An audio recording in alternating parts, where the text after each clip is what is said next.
Friends, this is Akanksha Singh. Welcome you on YouTube channel way to JRF। यह है today's practice set number 7। उसके पहले 6 classes upload हो चुकी हैं, उनको भी आप ज़रूर देखिएगा। उसका अलग से पूरा प्लेलिस्ट भी है, UGC नेट 2022, तो इस नाम से भी आप सर्च कर सकते हैं। वहाँ पे आपको सारी क्लासेस एक साथ मिल जाएंगी। ये प्रैक्टिस सेट आपको UGC नेट, असिस्टेंट प्रोफेसर या होम साइंस से रिलेटेड अदर किसी कम्पिटिटिव एग्ज़ाम की अगर आप प्रिपरेशन कर रहे हैं तो उसके लिए आपको हेल्पफुल होगा। एंड अगर अभी तक आपने चैनल सब्सक्राइब नहीं किया है तो चैनल को भी सब्सक्राइब ज़रूर कर लीजिए एंड अपने फ्रेंड्स के साथ ज़्यादा से ज़्यादा शेयर करिए। ये कुछ सोशल मीडिया हैंडल्स हैं। ये टेलीग्राम ग्रुप है, यहाँ पे आपको डेली शाम को क्विज़ होता है, वो आप अटेंड कर सकते हैं। आप ये बाय नेम भी सर्च कर सकते हैं या फिर इसका लिंक जो है आपको डिस्क्रिप्शन बॉक्स में मिल जाएगा, वहाँ से भी आप ज्वाइन कर सकते हैं। क्विज़ बिल्कुल फ्री ऑफ कॉस्ट है और यूट्यूब चैनल पे जितनी भी वीडियोस अवेलेबल हैं, जितनी भी क्लासेस अवेलेबल हैं, सारी फ्री ऑफ कॉस्ट हैं। आपको कोई पैसा पे नहीं करना है। ये इंस्टाग्राम पेज है, ये है फेसबुक पेज। अगर कोई वीडियो आपको यूट्यूब चैनल पे नहीं मिलती है तो वो उस वीडियो का लिंक आप यहाँ से ये फेसबुक पेज से भी सर्च कर सकते हैं। स्टार्ट करते हैं। सबसे पहला question, clinical nutrition focuses on individual या ग्रुप्स विद एस्टैब्लिश्ड। सिंपल सी बात, हमने क्या पढ़ा, एक तो नॉर्मल न्यूट्रिशन, दूसरा थेरेपेटिक न्यूट्रिशन या फिर क्लिनिकल न्यूट्रिशन। नॉर्मल न्यूट्रिशन एक नॉर्मल पॉपुलेशन के लिए होता है जहाँ पे उनको कोई बीमारी नहीं है, दे आर हेल्दी, उनको जो हम न्यूट्रिशन देते हैं वो होता है नॉर्मल न्यूट्रिशन।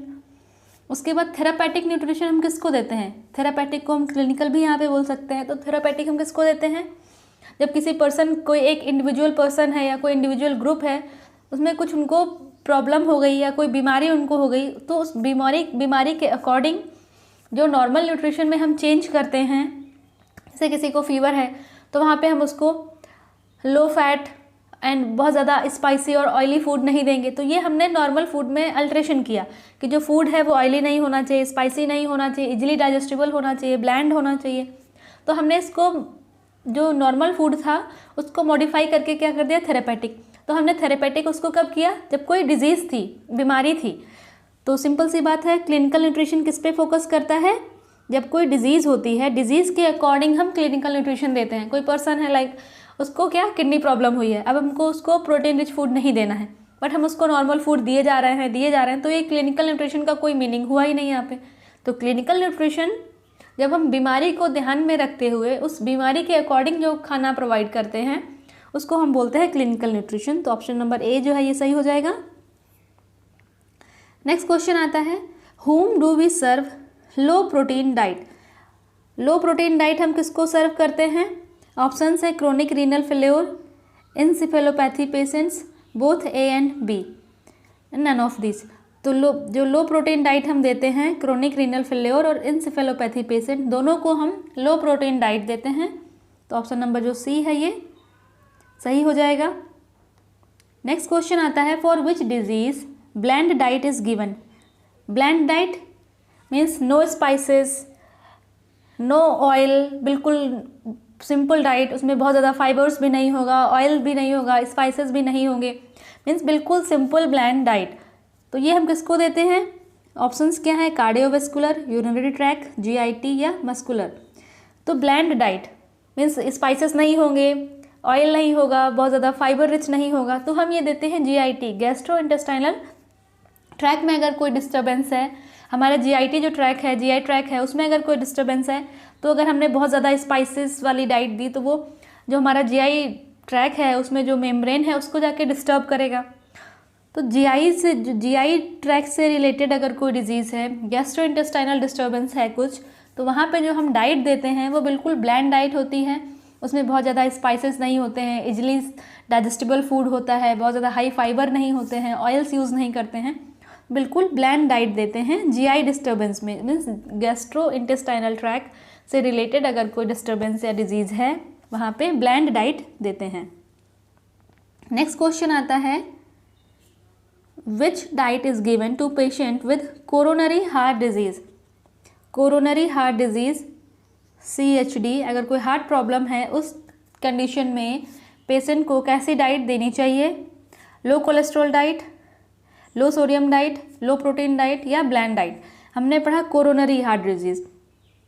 कोरोनरी मीन्स जो हार्ट से जो वेसल्स या जो वेन्स जो निकल रही हैं उनमें अगर कोई प्रॉब्लम है, और जो वेन्स हैं इनमें अगर कहीं से कोलेस्ट्रॉल या फैट का एक्यूमुलेशन हो रहा है तो ये बिल्कुल थिक होती चली जाएंगी, ये यहाँ पे स्पेस कम होता चला जाएगा, तो हार्ट पे जो हार्ट है यहाँ पे इसको ब्लड पंप करने में इस पर प्रेशर पड़ेगा, जिससे तो यहाँ पे वही है कि अगर जो हार्ट में जो वेसल्स ये वेन्स हैं, ये वेन्स में अगर थिकनेस हो रही है, कोलेस्ट्रॉल जमा होने लगा है, इसमें फैट एक्यूमुलेट होने लगा है, तो यहाँ पे इसको कैसी डाइट देनी चाहिए, तो यहाँ पे हमको लो कोलेस्ट्रॉल डाइट देनी चाहिए।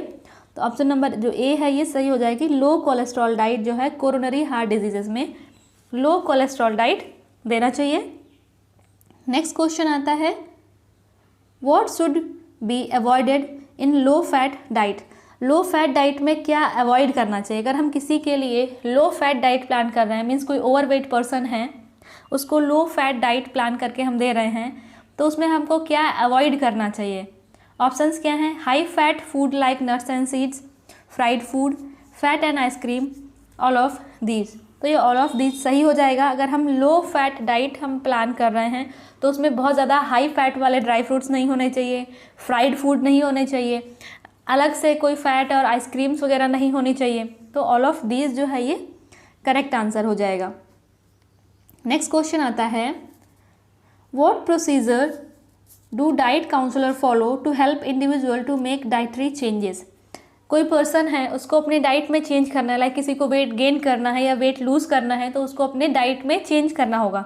तब जो डाइटिशियन है वो पर्सन की डाइट को चेंज करने में कैसे हेल्प करते हैं या क्या प्रोसीजर फॉलो करते हैं, जिससे जो पर्सन है जिसको अपनी डाइट में मॉडिफिकेशन करना है, चेंज करना है, तो कैसे उसको डाइट चेंज करने में हेल्प करता है। ऑप्शंस हैं, provide information, educational support, follow up, all of these. तो ऑल ऑफ दीज जो है ये सही हो जाएगा इसका आंसर। प्रोवाइड इन्फॉर्मेशन मीन्स जो भी पेशेंट या जो भी पर्सन अपनी डाइट चेंज करना चाहता है तो उसको पहले उसके बारे में इन्फॉर्मेशन प्रोवाइड कराना कि आपने जो डाइट चेंज करना है इसमें उसके बारे में आपको जानकारी होनी चाहिए। उसके बाद एजुकेशनल सपोर्ट, जो भी वो डाइट चेंज कर रहे हैं या जो फूड वो अपनी डाइट में ऐड कर रहे हैं या जो भी फूड उन्होंने डाइट से अवॉइड किया है उनके बारे में उनको डिटेल में पता होना चाहिए। उसके बाद फॉलोअप, और जो डाइटिशियन है वो रेगुलर टाइम पे उसकी डाइट को चेक करते रहे कि पर्सन डाइट जो है वो फॉलो कर रहा है या नहीं कर रहा है। तो ऑल ऑफ दीज जो है ये करेक्ट आंसर हो जाएगा। नेक्स्ट क्वेश्चन आता है, what are the factor affecting food intake. क्या फैक्टर हैं जो फूड इनटेक को अफेक्ट करते हैं, मीन्स जो हम फूड खा रहे हैं वो फूड जो हम ले रहे हैं उसको कौन से फैक्टर्स हैं जो अफेक्ट करते हैं। Options, ethnic background, religion, socio economic status या ऑल ऑफ दीज। तो ऑल ऑफ दीज जो है वो करेक्ट आंसर हो जाएगा। एक तो हमारा एथनिक बैकग्राउंड, हमारा बैकग्राउंड क्या है, उसके बाद रिलीजन हमारा धर्म क्या है, उसके बाद सोशियो इकोनॉमिक स्टेटस हमारा क्या है, ये सभी चीज़ें हमारे फूड इनटेक को अफेक्ट करती हैं। तो ऑल ऑफ दीज ये सही हो जाएगा। नेक्स्ट क्वेश्चन आता है question number 8, which is the common barrier to dietary changes. Means किसी पर्सन ने अपनी डाइट चेंज की बट उसमें जब वो डाइट चेंज करता है तो कभी कभी कुछ प्रॉब्लम्स आती हैं।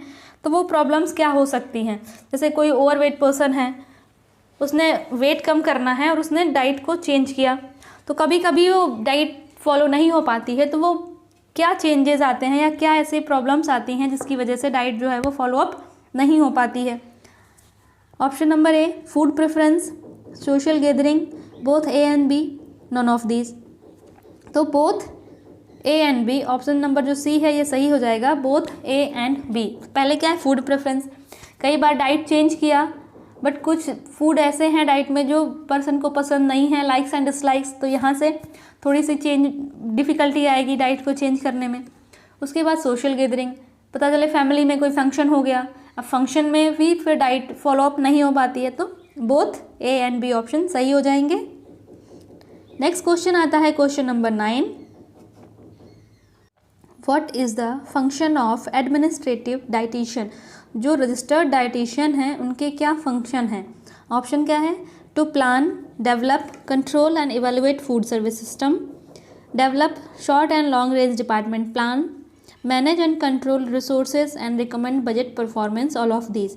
तो जो डाइटिशियन हैं उनके मेन फंक्शन क्या हैं, तो वो जो भी फूड सर्विस सिस्टम है, वहाँ पे क्या फ़ूड बनेगा उसको प्लान करेंगी, डेवलप करेंगी, कंट्रोल करेंगे कि क्या फ़ूड बनना है, उसकी न्यूट्रिटिव वैल्यू क्या होनी चाहिए, उसमें ये सारा कुछ प्लान करेंगे और कंट्रोल करेंगे। उसके बाद develop short and long range departmental plan, फिर कुछ शॉर्ट एंड लॉन्ग टर्म जो उनके प्लान्स हैं, जैसे कोई लॉन्ग टर्म प्लान है उसको फुलफ़िल करने के लिए जो शॉर्ट टर्म प्लान्स होते हैं, जैसे आपका नेट का एग्ज़ाम है तो उस एग्ज़ाम तो अभी आफ्टर टाइम होगा, तो एग्ज़ाम होने तक आप क्या क्या चीज़ें फॉलो करते हैं, आप कैसे नोट्स बनाते हैं, तो ये है मीन्स एक लॉन्ग रेंज जो उनका मेन एम है, उस एम को फुलफ़िल करने के लिए जो छोटे छोटे प्लान्स बनते हैं वो सारे प्लान डाइटिशियन बनाती है। उसके बाद manage and control resources and recommend budget program, like फिर जो भी उनका मेन गोल है उससे रिलेटेड उनके पास इंफॉर्मेशन क्या है, उनके पास सोर्सेज क्या है, उनके पास बजट क्या है, उसको कैसे यूज़ करना है। जैसे आपका एग्ज़ाम है तो आपके पास कितने नोट्स हैं, आपको भी कितने नोट प्रिपेयर करने हैं, आपने कितना प्रैक्टिस सेट सॉल्व किया है, आपकी प्रैक्टिस कैसी है, ये सभी चीज़ें मैनेज एंड कंट्रोल करना, ये सब काम होता है डाइटिशियन का। तो ऑल ऑफ दीज, ये इसका करेक्ट आंसर हो जाएगा कि all of these. Next question आता है what helps the food to be presented well, like किसी आपने अगर कोई फूड बनाया है, प्रिपेयर किया है, तो आप उसको कैसे किसी के सामने प्रेजेंट करोगे कि वो फूड जो है वो अच्छा लगे। तो ऑप्शंस क्या है, variation in colour, texture and flavour, appropriate tray size, food served in time, या ऑल ऑफ दीज। तो ऑल ऑफ दीज सही हो जाएगा कि जो भी आपने फूड प्रिपेयर किया है उसके कलर में वेरिएशन, उसका टेक्सचर, उसका फ्लेवर कैसा है। उसके बाद जिस भी प्लेट में आप उसको सर्व कर रहे हो कि बहुत छोटा सा अमाउंट फूड का बहुत छोटा सा अमाउंट सर्व करना है, बट आपने ट्रे बहुत बड़ी सी ले ली, तो ऐसा भी नहीं करना है। अकॉर्डिंग टू फूड उसकी अप्रोप्रिएट साइज़ की ट्रे होनी चाहिए। Food serve in time, like कोई फूड आपने प्रिपेयर किया उसको गरम गरम सर्व करना है बट वो ठंडा हो जाने के बाद सर्व हो रहा है, या कुछ कोल्ड ड्रिंक्स हैं जिसको ठंडी सर्व करनी है बट उसको देर में सर्व कर रहे हैं, तो ये भी नहीं करना है कि जो फूड जैसे सर्व करना है जिस टाइम में उसको वैसे ही सर्व करना है। तो ऑल ऑफ दिस ये करेक्ट आंसर हो जाएगा। नेक्स्ट क्वेश्चन है what are the reason for non compliances of dietary advices. अगर किसी ने कोई अपना डाइट प्लान चेंज किया है फिर भी कभी कभी कुछ प्रॉब्लम आ जाती है कि वो जो डाइट प्लान है वो फॉलोअप नहीं हो पाता है, तो ये फॉलोअप क्यों नहीं हो पाता है। इससे रिलेटेड अभी एक क्वेश्चन हमने पढ़ा था पहले कि सोशल गैदरिंग हो गया या प्रॉपर इन्फॉर्मेशन नहीं है। उसके बाद और भी कुछ रीजंस हैं, तो वो क्या है, resistance to change a diet, lack of relevant education, means किसी को बिल्कुल लाइक्स एंड डिसलाइक बिल्कुल अडिग है कि नहीं हमको ये पसंद नहीं है तो हम चेंज नहीं करेंगे। तो जो रेसिस्टेंस होना डाइट को चेंज नहीं करना कि नहीं हमको यही खाना है, लाइक्स एंड डिसलाइक पे वेरिएशन आ जाए उसमें प्रॉब्लम कि नहीं हमको ये पसंद नहीं है तो हम डाइट चेंज नहीं करेंगे। उसके बाद लैक ऑफ रेलिवेंट एजुकेशन, और डाइट अगर चेंज कर रहे हैं तो उसमें क्या फूड अवॉइड करना है, क्या इंक्लूड करना है, उसके बारे में प्रॉपर इन्फॉर्मेशन नहीं है, नॉलेज नहीं है, तभी पर्सन जल्दी से डाइट को स्विच नहीं करते। अगर आपके पास प्रॉपर इन्फॉर्मेशन नहीं है तो कोई भी नई चीज़ को आप अडॉप्ट करने में थोड़ा सा हिचकते हैं। तो सेम वही कंडीशन है पेशेंट के लिए या पर्सन के लिए जो डाइट चेंज कर रहा है, अगर उसके पास प्रॉपर डाइट के बारे में इन्फॉर्मेशन नहीं है तो वो बहुत जल्दी डाइट चेंज करने में नहीं चेंज करेंगे। तो बोथ ऑप्शन, इसमें भी C option both A and B सही हो जाएगा। नेक्स्ट क्वेश्चन आता है which form of carbohydrate should be taken during fever. Fever के टाइम में जो कार्बोहाइड्रेट लिया जाता है वो किस फॉर्म में लेना चाहिए या दिया जाता है, fructose, glucose, sucrose, none of this. तो जो फीवर के टाइम पे जो कार्बोहाइड्रेट लिया जाता है वो ग्लूकोज के फॉर्म में लिया जाता है, क्योंकि at a time of fever हमारा डाइजेस्टिव सिस्टम, मेटाबॉलिक सिस्टम, सारे सिस्टम डिस्टर्ब होते हैं और वहाँ पे अगर बॉडी को इंस्टेंट एनर्जी चाहिए तो वहाँ पे ग्लूकोज लिया जाता है in the form of instant energy. Next question आता है question number 13, which food should be avoided during typhoid. Typhoid के टाइम पे कौन से फूड जो है वो अवॉइड करना चाहिए। तो हमने पढ़ा है जो फाइबर फूड है, फाइबर रिच फूड तो वैसे ही अवॉइड करने चाहिए।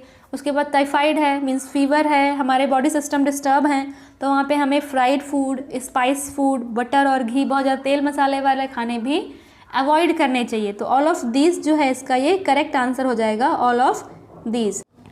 एंड नेक्स्ट क्वेश्चन आता है असर्शन एंड रीजन। तो असर्शन क्या है, person with BMI body mass index between 18 से 25 kg per metre square are classified as obese.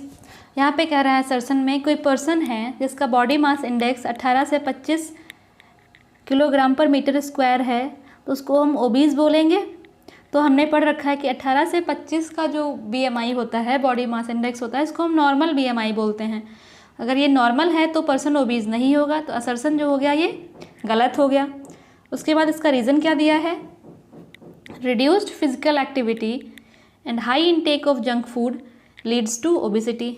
ये सही है कि ओबिसिटी कब आता है, जब फिजिकल एक्टिविटी नहीं होगी और जंक फूड का इंटेक ज़्यादा होगा तो क्या होगा, तब ओबिसिटी बढ़ेगी। तो ए जो है ये गलत है और रीज़न जो असर्शन जो है वो गलत है, रीज़न जो है वो ट्रू है। तो ऑप्शन नंबर सी जो है ये सही हो जाएगा कि 18 से 25 का जो BMI है इसको हम नॉर्मल BMI बोलते हैं। तो 25 से ऊपर जब BMI जाएगा 26-27 तब पर्सन ओवरवेट होगा, और 18 से जब कम आ जाएगा 17-16 तो पर्सन जो है वो अंडरवेट होगा। 18 से 25 का जो BMI है ये नॉर्मल है, तो असर्शन गलत है, रीज़न जो है ये ट्रू है। नेक्स्ट क्वेश्चन आता है, match the following. Match the following, list 1 को लिस्ट 2 से मैच करना है। लिस्ट 1 में क्या है, nephrosis, diabetes, arteriosclerosis, coeliac disease. Nephrosis किससे रिलेटेड होता है, नेफ्रॉन्स कहाँ होते हैं, किडनी में, तो nephrosis kidney. Diabetes, diabetes pancreas, pancreas से सिक्रीट होता है इंसुलिन जो कि डायबिटीज़ को कंट्रोल करने में हेल्प करता है, पेंक्रियास। उसके बाद आर्टेरियोस्क्लेरोसिस, ये कहाँ होता है, ये होता है ब्लड वेसल्स में। जब उसके बाद सीलिएक डिजीज़, सीलिएक डिजीज़ क्या है, जहाँ पे ग्लूटिन, जो व्हीट प्रोटीन होती है ग्लूटिन, जब पर्सन में ग्लूटिन को टॉलरेट करने की कैपेबिलिटी नहीं होती है या ग्लूटिन को डाइजेस्ट करने की कैपेबिलिटी नहीं होती है, उसको हम बोलते हैं सीलिएक डिजीज़। तो ये है रिलेटेड है इंटेस्टाइन से। 2143 ऑप्शन नंबर ए जो है इसका सही हो जाएगा। एंड अगर वीडियो आपको कैसा लगा ज़रूर बताइएगा।